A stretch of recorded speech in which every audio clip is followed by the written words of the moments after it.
Lucy, welcome back to episode 3 on Talking Implementation. Good to be with you again.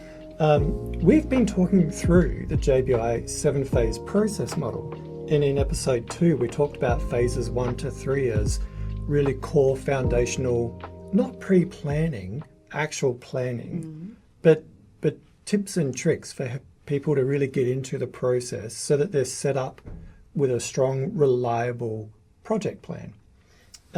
Today, I thought it'd be great for us to talk a little bit more about phase 4, moving into baseline data collection.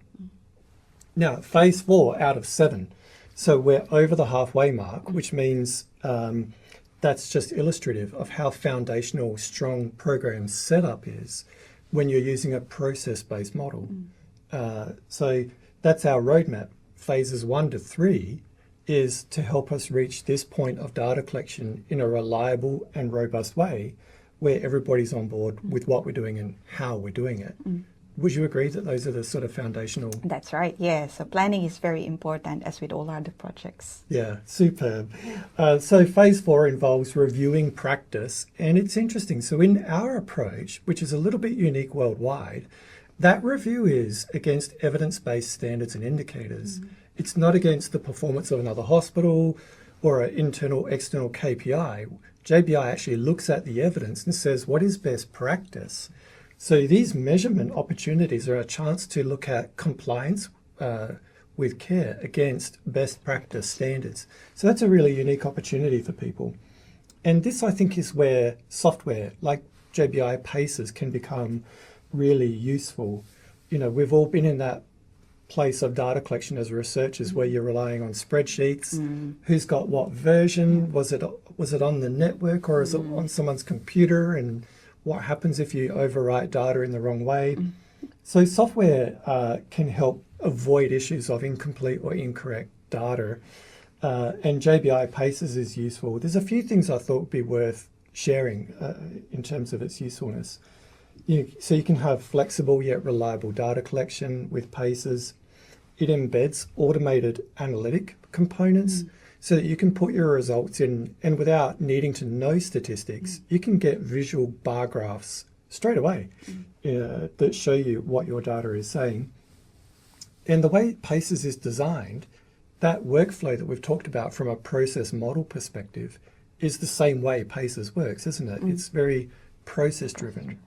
And then, of course, it's not a high administrative burden. You don't need a lot of technical support to start using Paces, particularly for data collection if you've done your pre-planning and got all the right people around the table. And I thought that another standout point for me was once you start using an online software system, you've got a lifelong audit trail of who's been involved, how they were involved, what the data said. So you can meet the data collection requirements for ethical, safe storage of data as well. So there's a lot of really good value, I think, in phase 4 of aligning the process with relevant applicable software.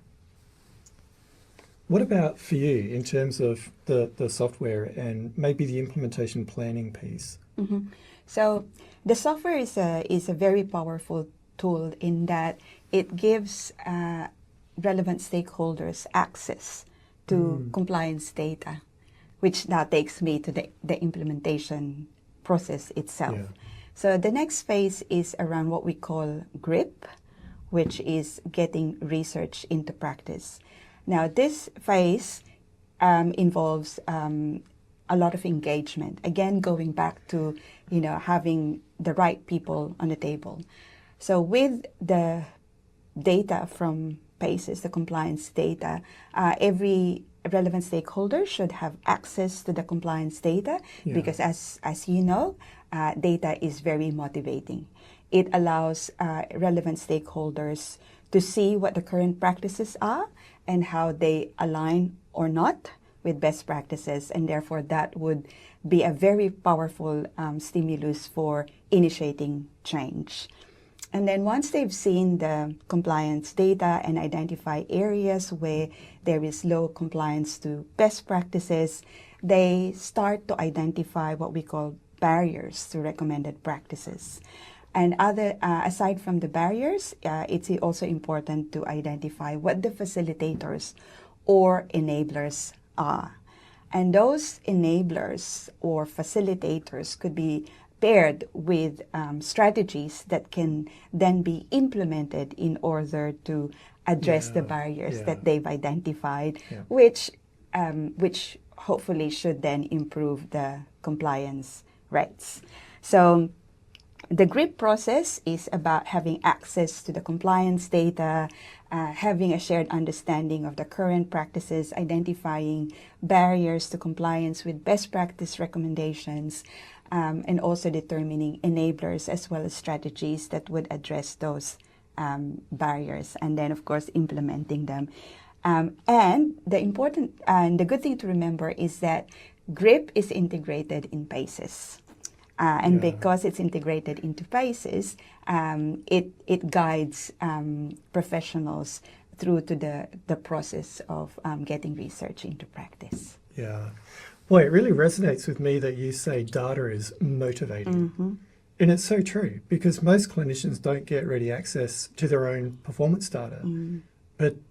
But when they do, you can see the level of motivation increase. And a lot of the time it's affirming what's already occurring as really, really good practice. But having that data is just invaluable. And as you say, GRIP is built in with PACES. So these are companion pieces and processes, aren't they?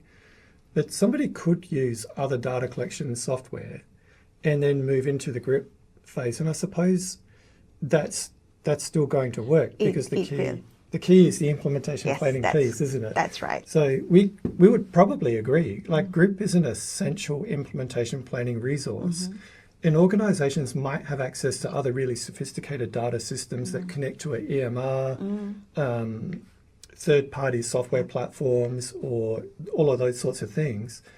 But nobody has anything like GRIP to guide clinical groups from small units to whole of organisations through a process-driven approach to implementation planning that is evidence-based. Right. And I think maybe people don't know that, but GRIP is designed based on evidence of effective implementation planning. So you've got to be able to identify those barriers. You've got to be able to work and go, okay, if we know these are our local context-specific barriers, what about the resources and enablers we have available or could bring in to help address those barriers? And from there, GRIP moves people through a process toward strategy development. So they've got a really organised, coherent, strategic approach to practice change by using GRIP. And it's context specific. And it's context specific. I love that final point. Thank you for bringing that home for us.